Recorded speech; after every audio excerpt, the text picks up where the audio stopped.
Hello, everybody. Welcome back. Today, we are going to start with the last big block of material, which is public key cryptography. This is the first of 6 lectures altogether. So in this lecture today, we are going to create some mathematical underpinnings as we did before for this topic, for public key cryptography. So we are going to look into the Euclidean and the extended Euclidean algorithm. Then we are going to look into a number of theorems and functions that are helpful. Okay, so let's start. The Euclidean algorithm. The Euclidean algorithm finds the greatest common divisor of two given numbers. So if we assume we have two numbers r0, r1, the Euclidean algorithm is helping us to find the greatest common divisor of these two numbers. So let's look at an example. So the greatest common divisor, of course, is a number that both divides r0 and r1. And of all of these numbers that would do that, it's the biggest one. So for an example, if we have the two numbers r0, 27 and r1, 21, we want to find the biggest number that divides both of these numbers. What we can do is we can actually apply the fundamental theorem of algebra that says that every number can be prime factored in a unique way. So 27 obviously is 3 times 9, and 9 is 3 times 3. So we have 3 times 3 times 3. And 21 is obviously 3 times 7. So what we can do is we can actually look at the prime factors that both of the numbers share, the maximum subset of those prime factors, which gives us the greatest common divisor. In this case, it is actually pretty simple. They share only one prime factor, and the greatest common divisor would be 3 in this case. So this is what we have. Okay, so the problem with this approach that we just took, the application of the fundamental theorem of algebra, is in reality not feasible for very large numbers. So indeed, cryptosystems that we are going to get to know soon, the RSA, is relying on the fact that it is really hard to find the prime factors of very large numbers. So this approach is infeasible for large numbers. So we need to find something else, and that something else is actually the Euclidean algorithm. And it works like that. So let's assume that we have two numbers, r0 and r1. By definition, we want to assume that r0 is bigger than r1, and it doesn't limit generality at all. So what we do is we transform this problem into a smaller problem. So finding the GCD of r0 and r1 comes down to finding the GCD of the smaller of the two numbers. So by definition, I said already this would be R1. And the remainder, when you divide R0 by R1. So in a computer sciencey way, what you actually do is you do the modulo operation of R0 modulo R1, which gives you a remainder, and we want to call that remainder R2. So what you see here is R2. Okay.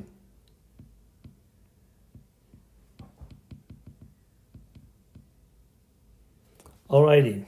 So let's look into an example. Let's find the GCD of 2721. Analytically, we know already that the result is 3. So let's find it analytically using the Euclidean algorithm. So remember what we do in the Euclidean algorithm, we reduce the problem size.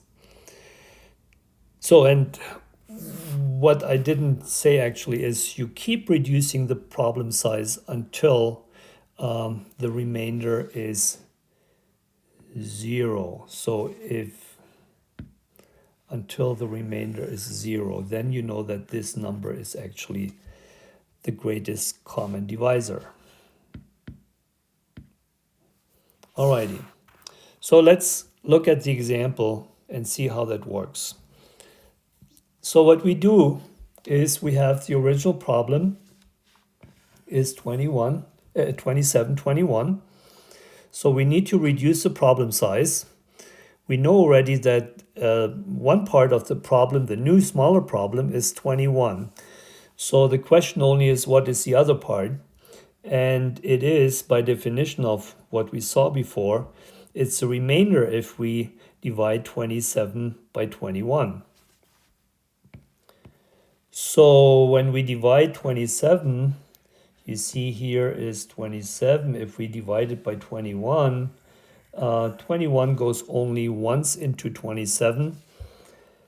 So the remainder is 6. Okay.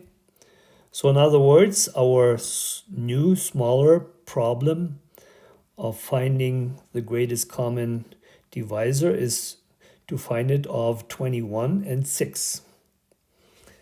Okay, now we do the same thing. We have 21 here and divide it by 6. So 6 goes into 21 3 times, and the remainder is 3. So our new problem is the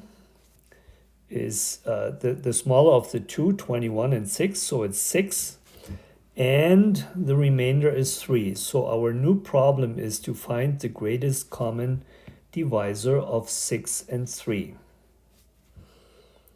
So that is the problem that we need to solve now. What we see is that 3 divides 6 without a remainder. So we do not have a remainder, at which point we know that 3 is the greatest common divisor.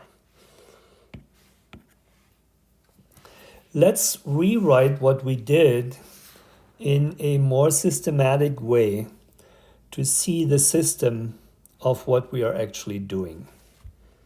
Okay, so the same problem that we just looked at, a little bit more systematic. So what we see here is 27 is obviously divided by 21.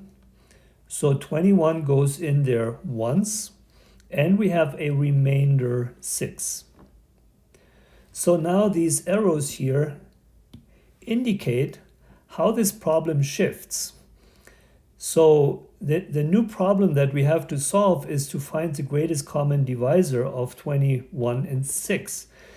So, which means that 21 takes the place of 27 that we had before, and 6 takes the place of 21 that we had before. So the whole problem shifts to a smaller problem size, and we shift our new numbers that we have to find the greatest common divisor of, we shift them to the left.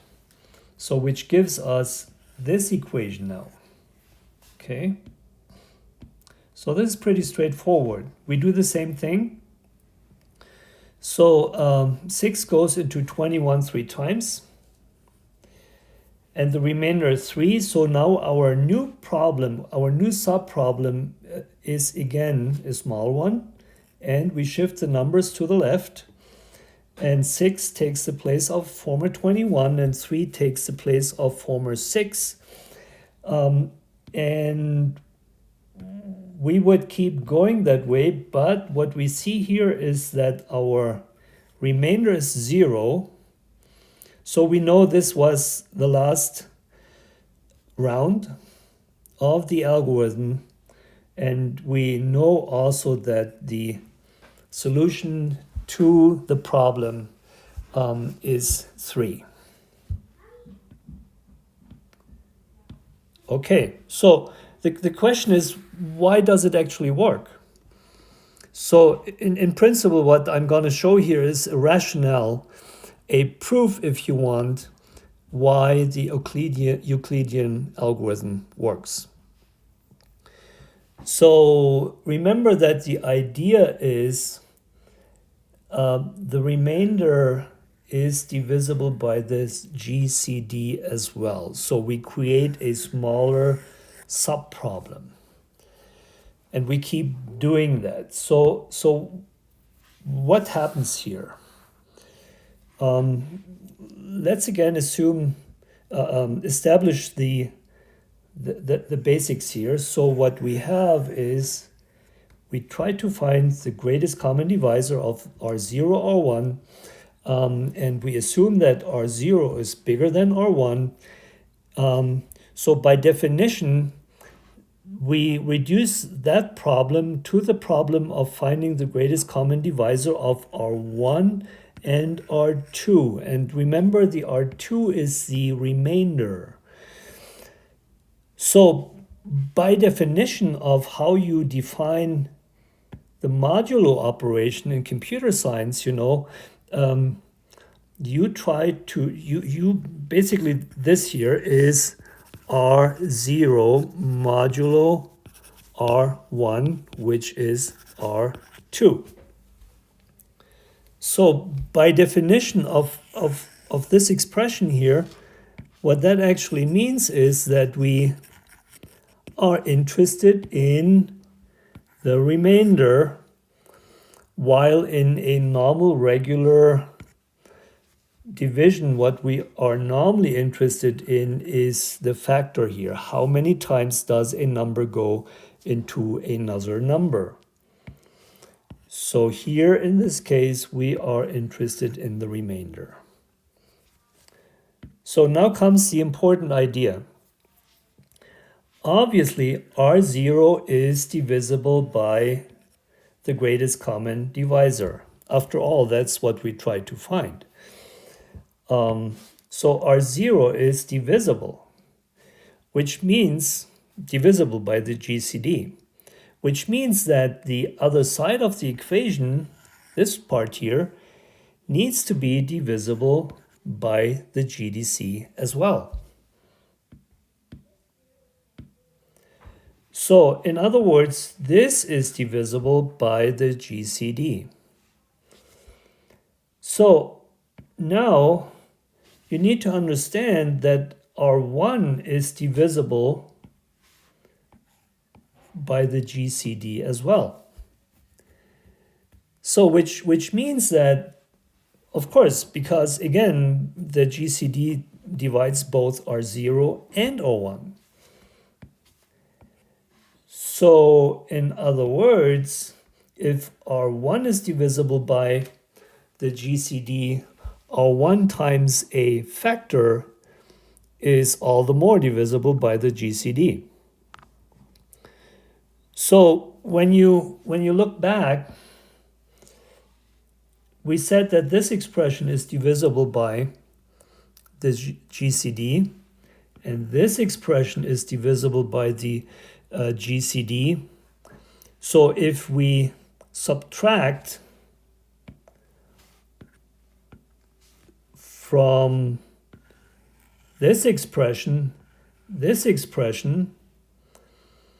so the overall expression is divisible by GCD, and the smaller one that we subtract is also divisible by the GCD.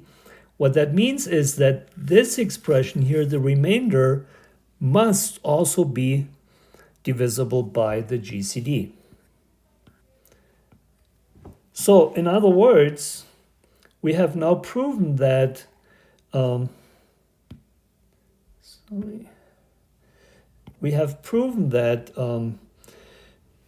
finding the GCD of R0 and R1 is the same thing as finding the GCD of R1 and R2.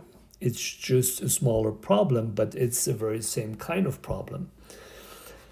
So in other words, we can just keep reducing the problem size as we do in computer science all the time. And we keep reducing the problem size until there's no problem anymore. And there's no problem anymore if the remainder is 0. So if R2 comes down to 0 or R whatever it is. So that's the reason why the Euclidean algorithm works. And I just wanted to give you a quick rationale why it does work. Okay, so with this under our belt, we can extend the algorithm, and what we get is a so-called extended Euclidean algorithm. So what we're going to do is we're going to still find the greatest common divisor of R0 and R1. But what we are also going to do is we find two factors which are S and T. So what we want to do, our goal in the extended Euclidean algorithm is to find the linear combination.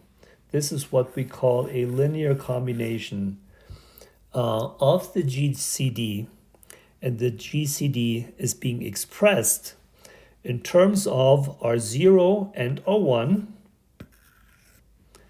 And we need to find these two factors, S and T, which tell us, how S times R0 plus T times R1 is actually this GCD. So why would we want to do that? What is the goal of that? As we are going to see, the motivation is we want to compute inverses. Like in integer rings, remember that division or multiplication was not fully defined. It was only defined, we can only get inverses if a certain condition is fulfilled, if the order of the ring, like for Z, M being 5 or 6 or whatever it is.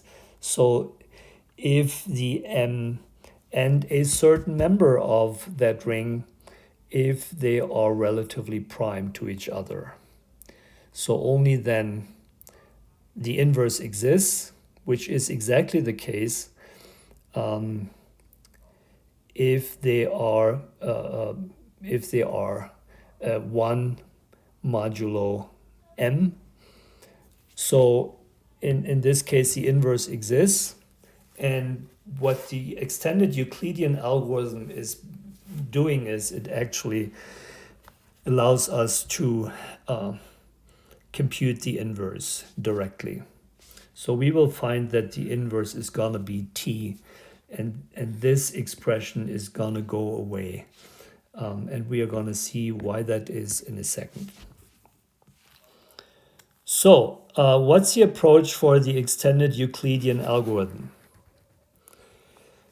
So what I would like to do is I would like to first, in general terms, I would like to show you how the extended Euclidean algorithm works. And then we are going to look into an example to show you with concrete numbers how it works. And then we are gonna give a generalization of what we found and how we can compute recursively the parameters that matter in order to find ultimately S and T. And of course the GCD as well. So what you see here is basically two parts. So you see one part to the left, which is actually concerned with computing the GCD. So this is the normal regular Euclidean algorithm that we just talked about. While on the right-hand side, this whole part here is concerned with finding the linear combination S times R0 plus T times R1. So what you see here already is that the linear combination always retains that dependency of a certain remainder depending on R0 and R1. So the R1 and the R0 never goes away. Okay, so this is important to understand here already. So why does it jump?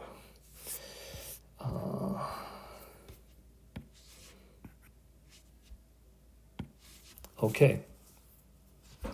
So we start out, as we know, with trying to find the GCD of R0 and R1.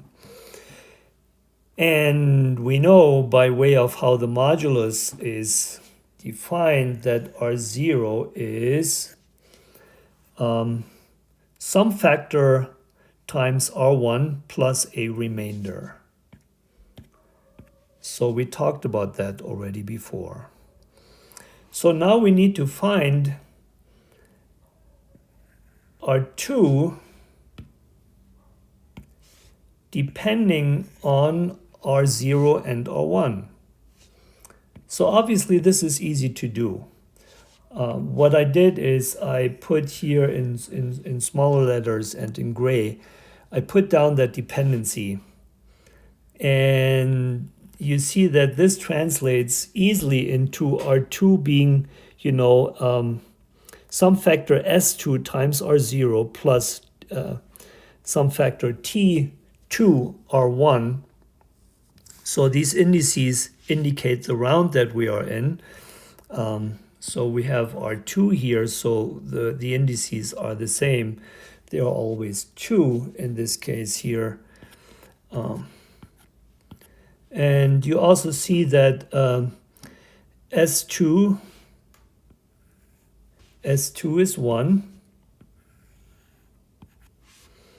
And T2 is Q1.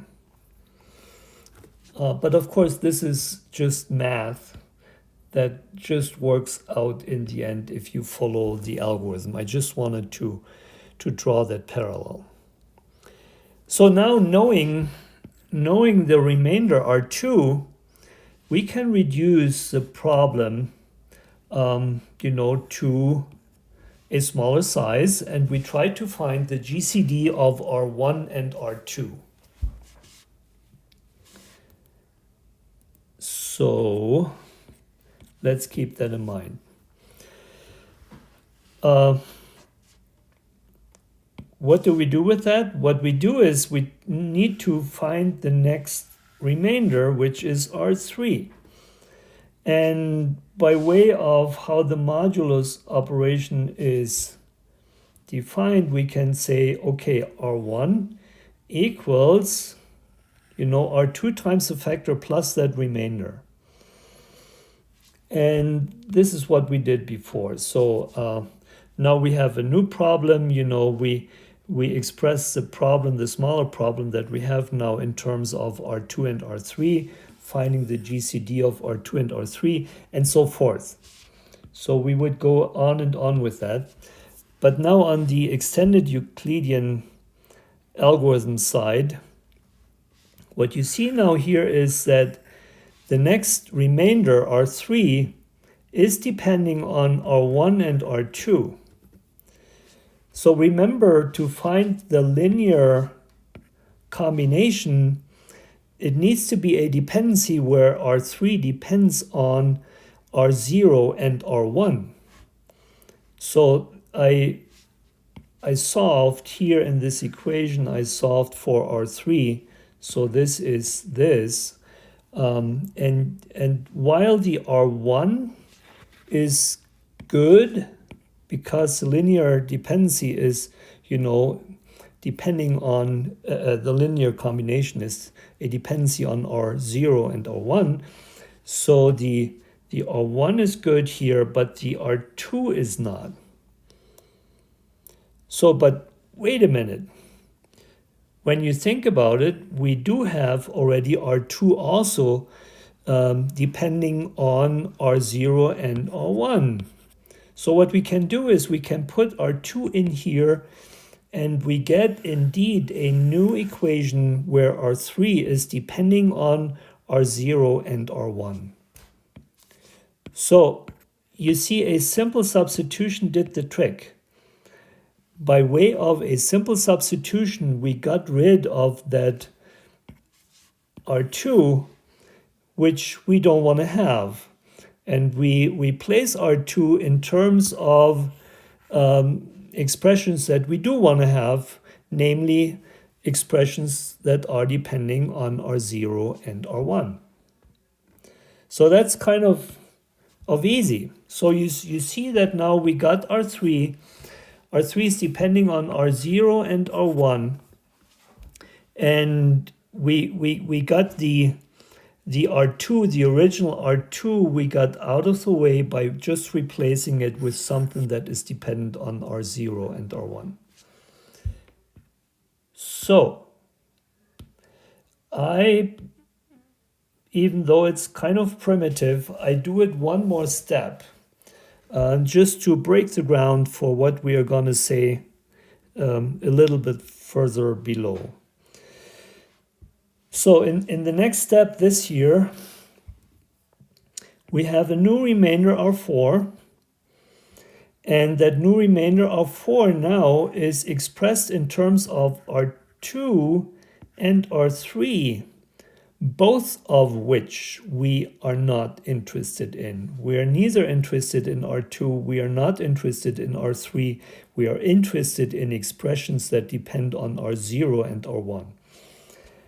So, but now remember the trick that we did the last time. We do have R3 in terms of R0 and R1. It's up here. We do have R2 in depending on R0 and R1 as well. So what we are going to do now is just replace these two here, R3. Okay, by expressions that are dependent on R0 and R1. So at this point, you should see the pattern. What you should see now is when we keep going here and formulate this whole problem in terms of general variables, at the very last step, you know, where RL divides RL minus 1, remember that in the last step up here, 3 divided 6, so that would be our RL, and that would be our RL minus 1, and that would be our RL minus 2. okay, for the last step. So L, we want to assume just stands for last. Okay, so just drawing the parallels here so you know where these indices are coming from. So now in that last round, RL divides RL minus 1, and we have RL minus 2 here. Okay.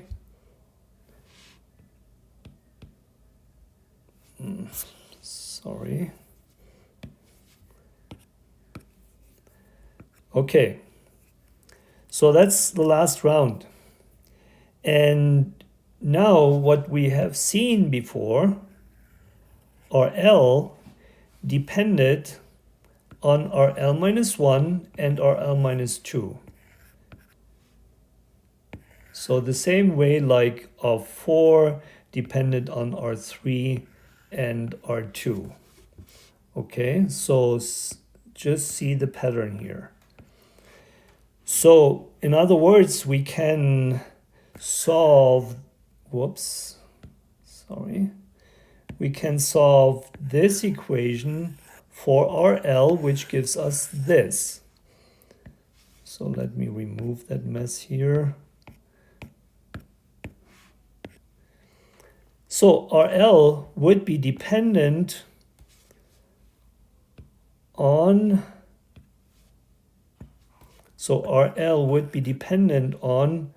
RL minus 1, RL minus 2. So now we know that we have from the two prior steps, we have exactly those RL minus 1, RL minus 2 from before. So from before we would, how shall I put that here? From before we would replace these expressions, RL minus 1, RL minus 2, with expressions that solely depend on R0 and R1. Okay, so just to make the case again, the same way as we replaced, R4 was dependent on R3 and R2, and what we replaced R2 with and R3 with was expressions that only depend on R0 and R1. So this is the idea here. So to put it more generally, we need to always look back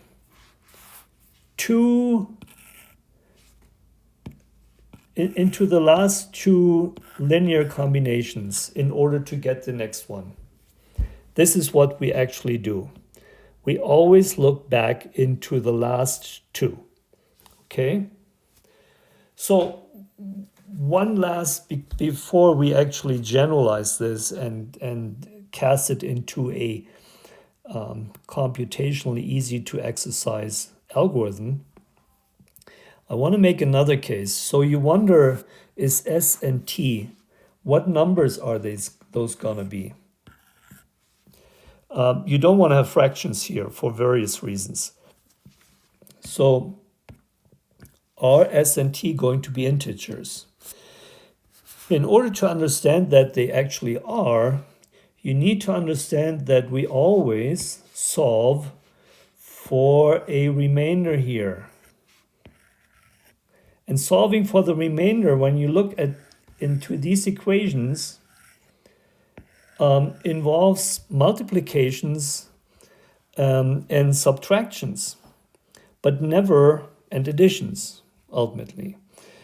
But never really dividing by any number. Why? Because of R2, R3, R4, or RL never have a factor.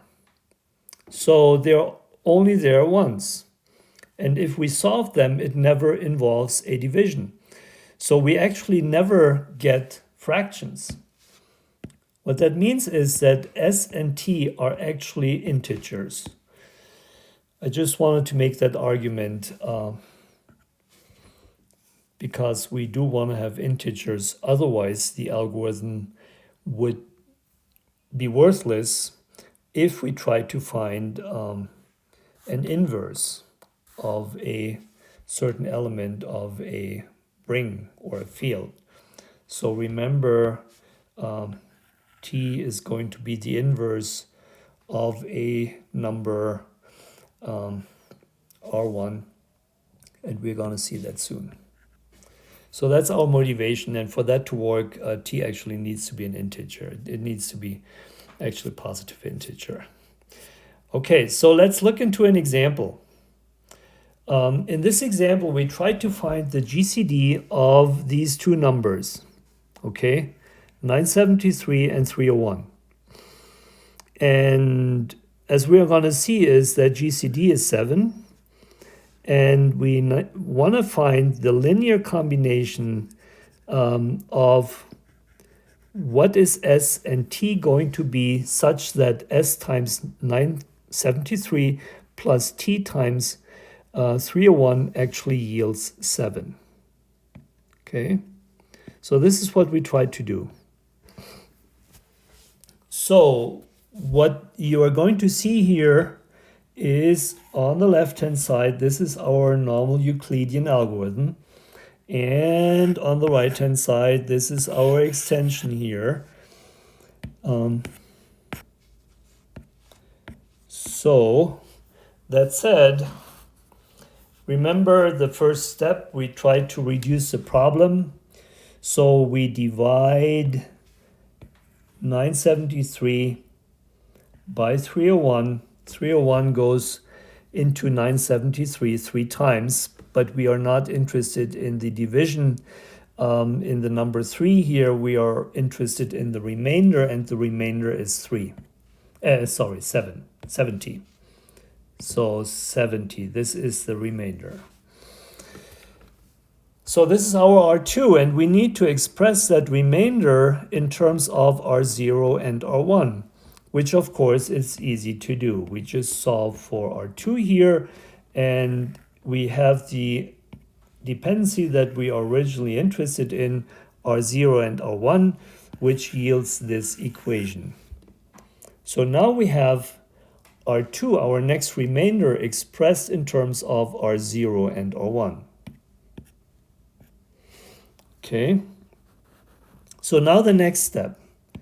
The next step, we shift over to the left. So our new problem is to find the GCD of 301 and 70. This is what we are trying to achieve. So in terms of the extended Euclidean algorithm, we need to solve for R3. So R3 now is depending on R2 and R1. And as we saw before, now we are not interested in R2,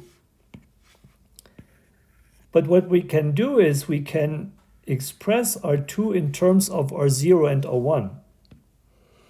So we go, in this case, one back only. We only need to go one back because we still have R1 here, which we are okay with. So this ultimately results, you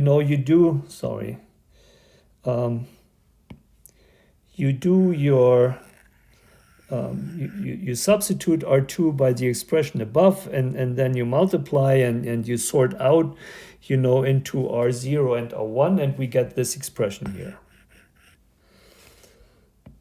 So R3 in terms of R0 and R1.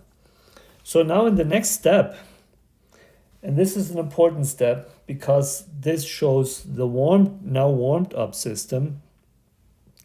In the next step, again, we shift through we create that smaller problem. So our GCD now comes down to get the GCD of 70 and 21. And we get a remainder, which is now our 4. And if we solve for our 4 here in this equation, we get something that is not desirable on two occasions. So R4 is this here, which means that it's depending on R2 and R3. Okay, it depends on R2 and R3. So now you see the pattern. We need to go back to above. We need to go back and we need to replace R3. So this is 1 back, and then we need to go and replace R2, which is 2 back. And because a certain remainder is always depending on the last two remainders that we had before, what that means is that we always need to go back 2 up on the Euclidean side. So we need to go back, if we try to express R4 in terms of R0 and R1, we need to go back 1 back and 2 back. And this is what it stays. This is the invariant of our algorithm that we are going to develop, that we always need to go 2 back in a warmed up situation.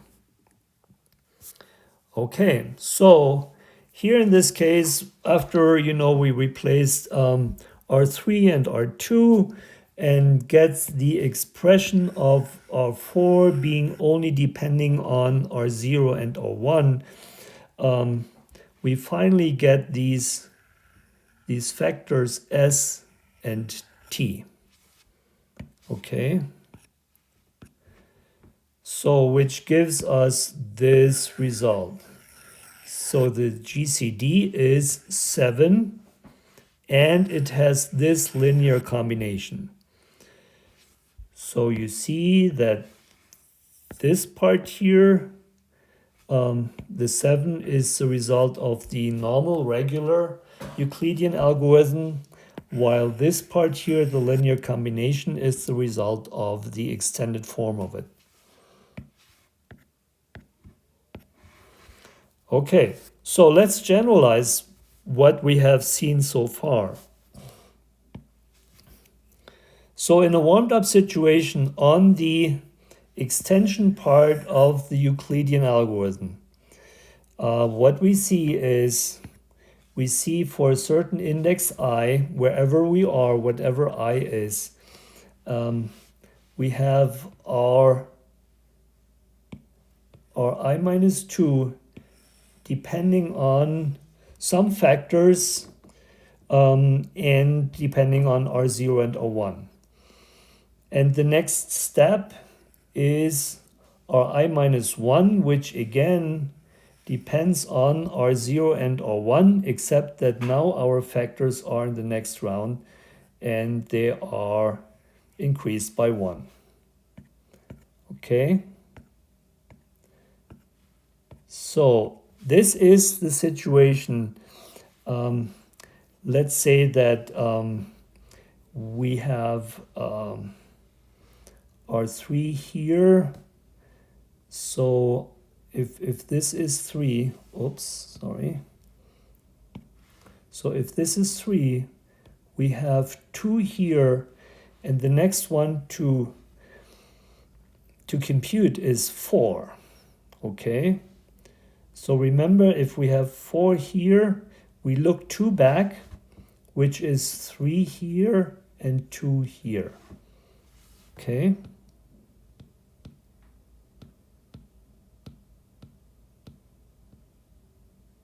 Whoop.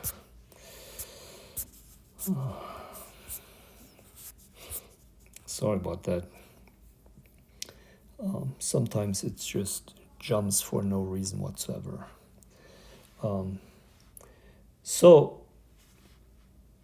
we see here, the R1 that we just talked about. We solve for the R1. We get expressions that are 2 back, 1 back and 2 back. Okay, that's what the expressions are. And we can actually replace these two expressions, this one here and this one here. It's 1 back or 2 back. So we can replace those expressions by, how do I solve this here? I need to get rid, yeah, okay. So we can do the replacement and replace our I minus 2 by this expression here, and we can replace, 1 back, or I minus 1, by this expression. Oh boy, I love Microsoft software, as you can tell. So, which yields us our I independence of R0 and R1. So if we sort these two expressions out, as I invite you to do, we get this. And of course, you see here the factor that we had before. We see an S that we had two situations before, an S that we had one situation before, and similar on the other side here, so, and we can define that this expression here is our new SI, and this expression here is our new TI. And see that SI depends on S and Q's that we had before, and that TI depends on T's and Q's that we had before. It doesn't cross over, however. And this is another aspect that I would like to point out, which is important. It means that a future SI only depends on past SIs and Qs, and a future TI is only dependent on former TIs and Qs. So this is kind of important because, as we are going to see, that we can only compute the TIs. We do not need to compute the SIs, and for our purpose of finding the inverse of a number of an integer ring, for instance, we do not need the SIs. So it's interesting to see that because we only need the final TI, and the TI is only dependent on former TIs, we do not need to compute the SIs. So this is pretty cool, actually. So it's just how the math shakes out. So obviously, this dependency here, this recurrence, we can cast into a general formula.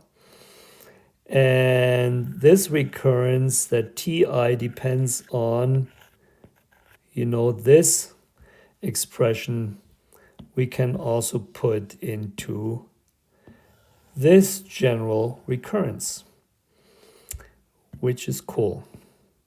So it gives us a way of computing the SI and the TI by way of recursively computing them. So the only last remaining problem is, where do we start? If we have a recursive algorithm, that is where a result is expressed in terms of former results, where do we start? So specifically, what is the S0, the S1, and the T0 and the T1? What is that gonna be? Well, when you start, of course, this formula applies also, okay? So let's assume for a second that we have R0. So we want to compute R0 in terms of former expressions. So if this is R0, this formula needs to be evaluating to R0. How could that happen? Well, it could happen by this falling away, falling out of the picture, sorry, and this being 1. So in other words, S0 needs to be 1 and T0 needs to be 0. So T0 needs to be 0 and S0 needs to be 1. Okay? And this is exactly what we have here. So the same idea applies for if this were to be, why doesn't it? I love Microsoft. So if this were to be R1, in this case, we only want to have this expression. So in this case, T1 needs to be 1, which it is, and Si needs to be 0 in order to make R0 fall out of the picture. So S1 needs to be 0, okay, which it actually is. So with those simple, considerations, we determined what the initial values of S0, S1, T0, and T1 need to be. Alrighty. So now we have our extended Euclidean algorithm under our belt. We know exactly how to compute values. We have a beautiful recursive algorithm here to compute those numbers. We know where to start. And the next step would be, well, what the heck? Why are we doing this? So we are doing this in order to compute inverses in rings. So remember that a ring has a certain order, the order M, that may or may not be a prime. And remember that an inverse of a number A only exists if A and M, these two guys, are relatively prime to each other. So A minus 1, A to the minus 1. So the inverse, I shouldn't say to the minus 1. The inverse of A can only exist if M and A are relatively prime, which means that their greatest common divisor is actually 1. Okay? Only then we get an inverse of A. So, that said, let's see what we have. Our Euclidean algorithm gives us this. So, if you insert the values of M and A for R0 and R1, what you get is this. No, I shouldn't go that far. But you get this. Okay? So remember now that they need to be relative prime, which means that this is congruent 1 by definition, which means that the greatest common divisor is 1. So if we do the whole thing modulo m, so it is 1, not only congruent 1 before we applied the modulo here, it just is 1. So the greatest common divisor of m and a need to be 1. And now that we apply the modulo operation, this becomes congruent 1, and now we have the modulo m in the picture. What's the consequence of that? Well, the consequence of it, the modulo m, when you think about it, if you do modulo m of s times m, there's no remainder. So which means that the s times m expression becomes 0. So what we are left with is we are having t times a is congruent 1 modulo m. So this looks especially similar to what we are shooting for here. What we're shooting for is that the inverse of a times a is 1. That's how an inverse, and modulo m of course, this is how we defined the inverse of a. A times the inverse needs to be resulting in the neutral element, which is 1. Okay, so what does it mean? By comparison, what we see is that t is the same expression as the inverse of a. So in other words, what we have found here, which is our result, is that t is actually the inverse of a. This means that we can apply the extended Euclidean algorithm. We keep computing t, and I made the case before that we can compute t independently of s. And we keep computing t, and the final t that we get is actually the inverse of a. So this is a great result, because now, until now, we actually, got the inverses of numbers by some sort of brute force algorithm, or by cheating and using some calculator on the web, but we weren't able to actually determine it analytically. And the extended Euclidean algorithm is the algorithm that we can use in order to compute the inverse of a number in ring M. So that's a pretty cool result. Alrighty, so from here on, we are going to build on that, and we are going to look into some other important theorems that matter for public key cryptography. So we are going to provide these theorems without proof. I invite you to look up the proof of these theorems, on, for instance, on YouTube.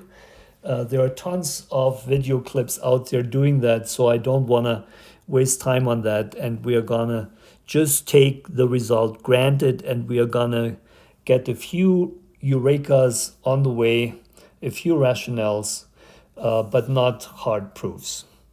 So the first thing that we're going to look into is Euler's phi function.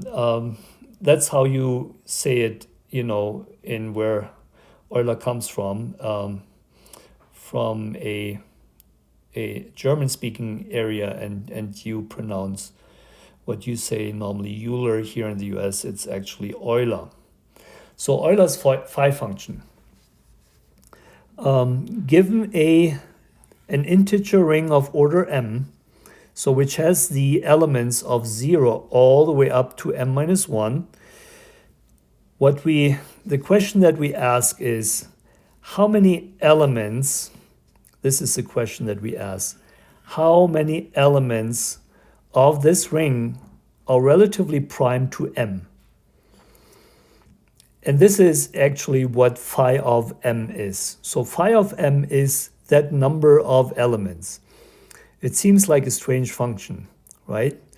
So you have an integer ring m, and you look at each of the elements of that ring all the way up to m minus 1. M itself is not included, as you know. And you count how many of those elements are relatively prime to m. And this number is the result. This is the phi of m. Okay, so now in a ring, remember that the m does not need to be prime. Okay, this is kind of important to understand what's going on here, and also leads into what we're going to do in the future. So just for a second, assume that m was a prime number. Then, excluding 0, which is a strange case, all of these numbers are relative prime to m. Why? Because m is a prime number.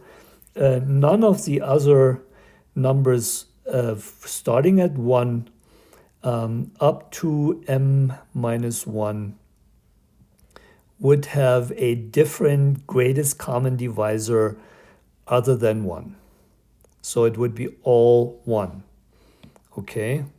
So all of these would be relative prime to m, if m were indeed gonna be a prime number. And hold that thought, because we're gonna see how this applies to making the connection of the generalized Euler's theorem to the little Fermat theorem that we are gonna see in a second. So let me give you a quick example of what that looks like in reality. So let's assume that we have an integer ring Z6. Z, by the way, comes from the German word Zahlen. I may have said that before. Germans did a whole lot of research, especially by this turn of the century in numbers, number theory, and so forth. And Zahlen means numbers. So that's where this Z is deducted from. So in Z6, we have all the numbers from 0 up to 5. So m minus 1 is 5. And if we look at the greatest common divisors for each of these numbers, we get this picture. So the greatest common divisor for relative prime is 1. So we have two numbers that are relative prime to 6 here, which means that we have phi of 6 here is 2. So this is our result. Okay. So now comes the interesting part. Phi of m can actually be computed analytically, which is cool. It involves prime factorization, however. So what we do is we express our order of the ring, our m, we express that in terms of its prime factorization. So some prime factors are going to appear more than once, which means that we may have exponents here for these primes. And we are going to look into an example in a second. Okay. So with this prime factorization, two things are important: the primes and their exponents. And the highest exponent for each prime, you know what that exponent actually is important here. And again, without proof, this helps us to actually compute analytically phi of m. So what we do is we multiply for each prime number. So if you look at a prime number, we look at its exponent, and we take the prime number to its exponent minus the same prime number at an exponent that is one smaller. So for each prime number, we get such an expression, and we multiply them all. This is what the pi is saying here. Okay, so over all of the prime numbers, for each prime number, compute this expression. Okay, this gives us directly the phi function value, so which is cool. So we don't need to do a brute force, so this formula is way more efficient. However, as we know, it's really hard to do a prime factorization for really big numbers. That's the catch here. Anyhow, the phi function is really, really important for the RSA public key cryptography scheme. So let's look into it. And let's look into an example. So for an integer ring 240 of order 240, what is the phi function value? What we see 240 is obviously 10 times something, 10 times 24. 24 is 2 times 12. So we can break it down step by step. What we end up with ultimately is, we have this expression. So you see that 2 to the power of 4, 3 just to the power of 1, and 5 to the power of 1. So applying the formula, what we get is we have 3 prime integers. We get 3 expressions, and this results in 64. So the phi of 240 is 64. Okay, so now we are looking into 2 theorems. One is Fermat's little theorem, which we give without further proof. If we have an integer a and a prime p, then this here applies. A to the p is congruent a modulo p. So this kind of seems too hard to remember. Just remember something like this, as at least I do. So AP congruent AP, except that the p goes as an exponent in here, and it's actually modulo p. Okay, so this helps you to remember Fermat's little theorem.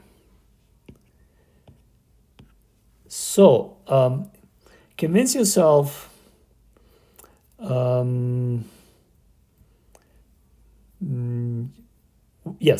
convince yourself that in prime fields, in Galois fields of P, and P is a prime, the theory holds for all A's. It's the same consideration that we had before, when we talked about integer rings above, and I said that if M were to be prime, then all of the numbers 1 up to m minus 1 would be relative prime to m, and here it's the same deal. So A and P, P is a prime here. So all of the elements A, this theorem actually applies. Okay, so what we can do is we can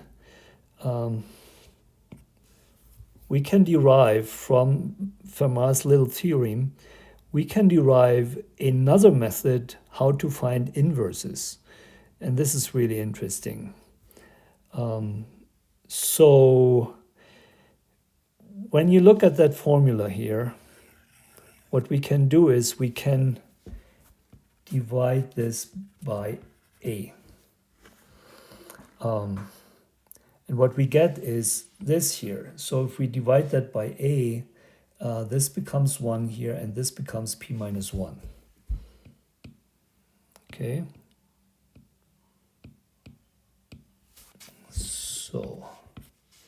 So that's the first result.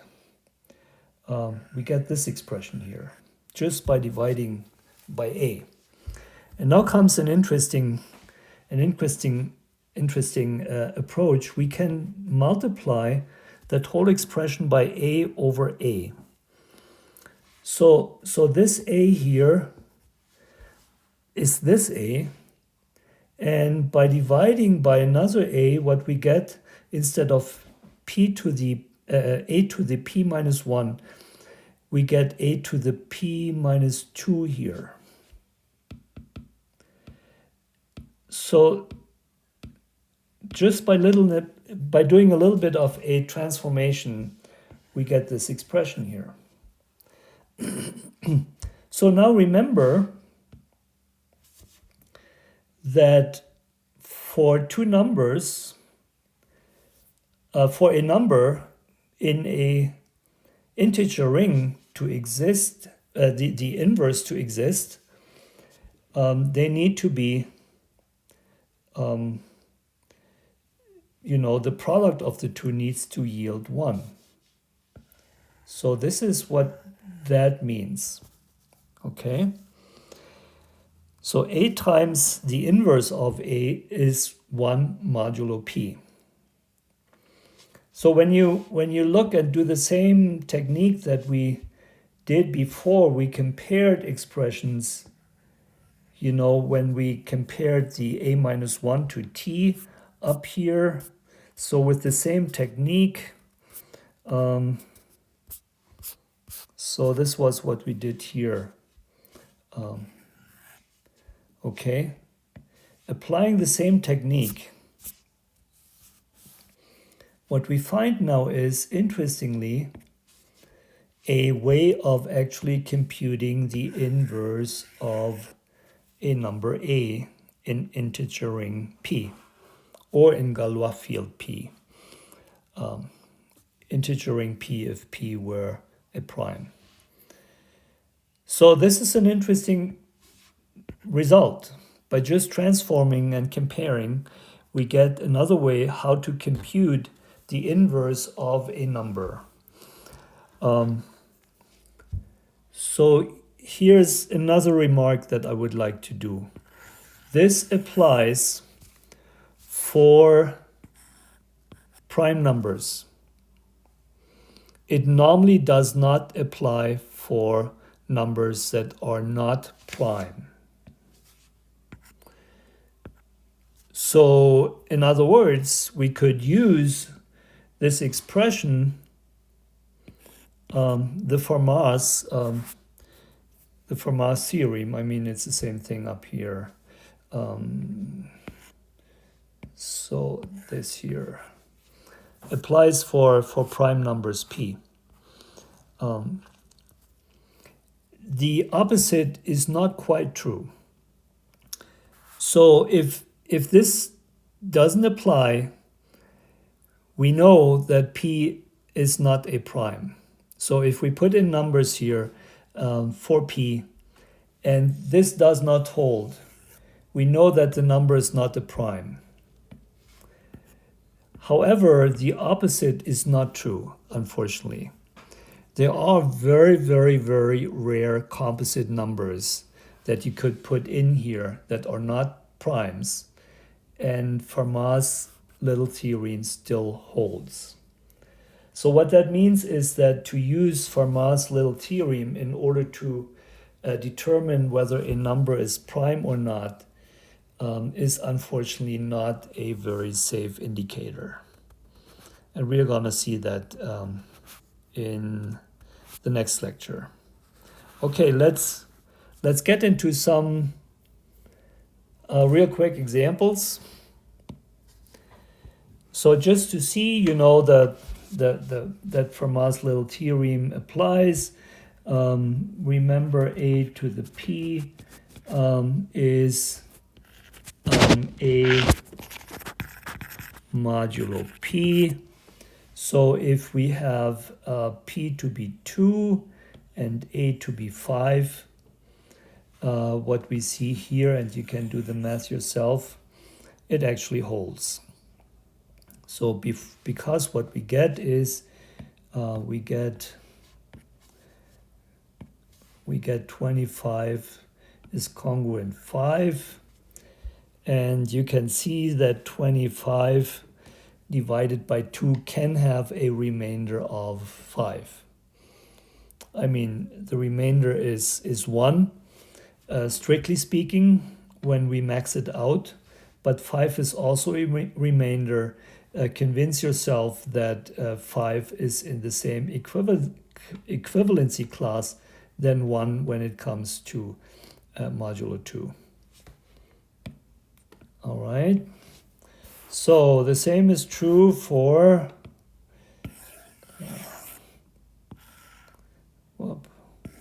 let's move that down here. The same is true here for P7 and A being 2. So we arrive at 128 congruent 2 modulo 7, and we see that the congruence is defined that the modulo value divides this minus this. That's how congruence is being defined. So have a look at the lecture number 2, and we see that's true. So actually 26 is divisible by 7. So here. Okay. All right. Last example, which touches on how to compute in inverses. Remember, we had this formula. So we concentrate on a to the p minus 2 in order to compute an inverse. So what's the inverse of 3 in Galois field 7, or an integer ring 7? What we need to have is the p the p here is p minus 2. So 3 to the p minus 2 is 3 to the 5 modulo 7, which would be 243 modulo 7 is 5. So we have 5 here as the result.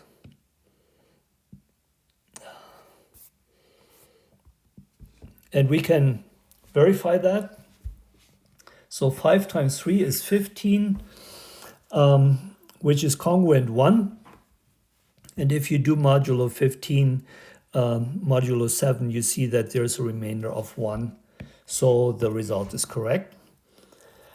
Alrighty, so let's now look into a last theorem, which is Euler's theorem, which is actually a generalization of Fermat's little theorem. So given that we have A and M, and A is relative prime to M, this is the condition. So M is not a prime anymore, it's just relative prime to A. Then we have, and this is interesting, we talked about the phi function, then this holds. So A to the phi of M is congruent 1 modulo m. So convince yourself that this is a generalization of the Fermat theorem. If m was a prime number, phi of m would be m minus 1. So for m being prime, phi of m is m minus 1. And this is exactly what we had above here when we talked about Fermat's little theorem. So we have this expression here. Okay. All right. Cool. So let's take that away. Let's do a few examples. If we have M15 and A is 2, and they are prime, relative prime to each other, M is 3 times 5, so the phi function is 8. Phi of 3 is 8.